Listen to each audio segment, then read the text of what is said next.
السلام علیکم۔ امید ہے سب ٹھیک ٹھاک ہوں گے، خوشباش ہوں گے۔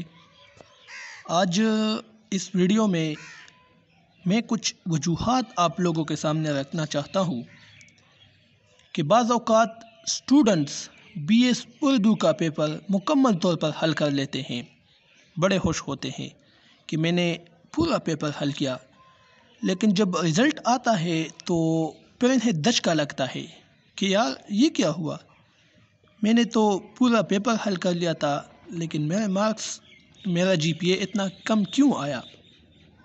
تو اس کے بہت سے وجوہات ہیں جن کی وجہ سے مارکس کم آتے ہیں۔ پہلے نمبر پر اگر دیکھیں تو غیر مدلل انداز بیان۔ اب آپ لوگ کہیں گے کہ یہ غیر مدلل انداز بیان کیا ہوتا ہے؟ غیر مدلل انداز بیان کا مطلب یہ ہے کہ مثال کے طور پر جب سوال آتا ہے، مثال کے طور پر انتظار حسین کی افسانہ نگاری پر نوٹ لکھے، تو آپ لکھنے لگ جاتے ہیں۔ مثال کے طور پر ان کے افسانوں کی ایک خصوصیت ہے علامت کا استعمال، علامت وہ بہت زیادہ استعمال کرتے ہیں اپنے افسانوں میں، تو آپ لوگ لکھنے لگتے ہیں کہ ان کی افسانوں میں بہت زیادہ علامتوں کا استعمال ہوا ہے۔ انہوں نے جب افسانہ نگاری کا آغاز کیا تو بہت سی علامتوں کا استعمال انہوں نے آغاز سے ہی کیا، لیکن آپ لوگ غیر مدلل انداز اپناتے ہیں، یعنی دلیل نہیں دیتے۔ انہوں نے علامت کا استعمال کیا اپنے افسانوں میں تو چند افسانوں کے نام تو وہاں پر آپ منشن کریں نا۔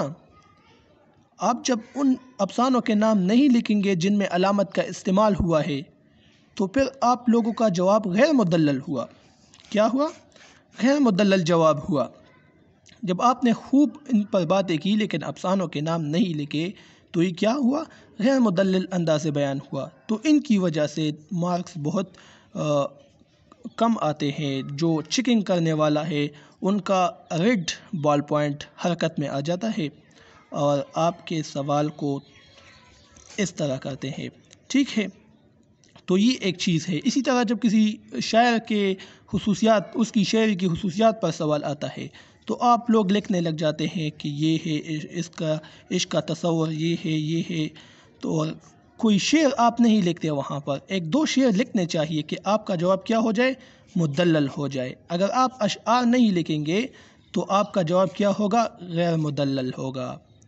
تو اسی وجہ سے آپ کے مارکس کم آتے ہیں۔ ایک اور وجہ یہاں پر کہ ہم لوگوں کا یہ ایک کنسپٹ بن چکا ہے کہ جتنا آپ زیادہ لکھیں گے اتنے زیادہ آپ کو بہت زیادہ نمبر ملیں گے۔ نہیں، بالکل ایسا ہی نہیں ہے، ایسا بالکل نہیں ہے، ٹھیک ہے؟ تو لمبے جملوں کا استعمال، لمبے طویل جملوں کا استعمال، اور اسی طرح میرے قلم نے جواب دے دیا ہے، ٹھیک ہے؟ تو بہت زیادہ ہم لکھتے ہیں، 14 صفحے 16 صفحے، تو اس کا ایک نقصان تو یہ ہو جاتا ہے کہ وقت کی کمی، وقت ختم ہو جاتا ہے اور ہمیں جو مارکس ملتے ہیں وہ اس پر نہیں ملتے۔ آپ لکھتے ہیں لیکن غیر ضروری باتیں آپ وہاں پر لکھتے ہیں، جو باتیں اہم نہیں ہوتی یا موضوع کے متعلق نہیں ہوتی آپ ان کو بھی لکھتے ہیں۔ تو جو چیکنگ کرنے والا ہے تو پھر یہ تو لازمی بات ہے کہ وہ بور ہو جائے گا، اور جب وہ بور ہو جائے گا تو پھر آپ لوگوں کے مارکس اس میں ضرور کٹوتی ہو سکتی ہے، ٹھیک ہے؟ تو ایک وجہ تو یہ ہے۔ تیسرا جو وجہ ہے وہ گرامر ہے، ٹھیک ہے؟ گرامر کے جو غلطیاں ہے بعض اوقات یہ ہوتی ہے گرامر کی، یعنی کا کے کی غلطیاں ہو گئی، ٹھیک ہے؟ کا کی جگہ ہم کی کا استعمال کرتے ہیں، یا اس طرح جملے کی ساخت میں ہم غلطی کر لیتے ہیں، اسی طرح اور بہت سی غلطیاں گرامر کی ہم کر لیتے ہیں۔ تو یہ ایک بہت بڑی وجہ ہو سکتی ہے جس کی وجہ سے آپ سے مارکنگ کے دوران نمبر کاٹ دیے جاتے ہیں، کیونکہ آپ BS کے اسٹوڈنٹ ہیں اردو کے، اور اب بھی آپ اگر اس طرح کی قواعد کی غلطیاں کرتے ہیں، گرامر کی غلطیاں کرتے ہیں تو پھر آپ لوگوں سے ضرور مارکس کاٹے جا سکتے ہیں۔ تو یہ چند ایسے وجوہات ہیں کہ جن سے بچنا ہوگا، ٹھیک ہے؟ اور غیر مدلل انداز بیان ہو گیا، اس سے گریز کرنا چاہیے، بے جا طوالت سے، بہت زیادہ لکائی سے گریز کرنا چاہیے، گرامر کی غلطوں سے گریز کرنا چاہیے۔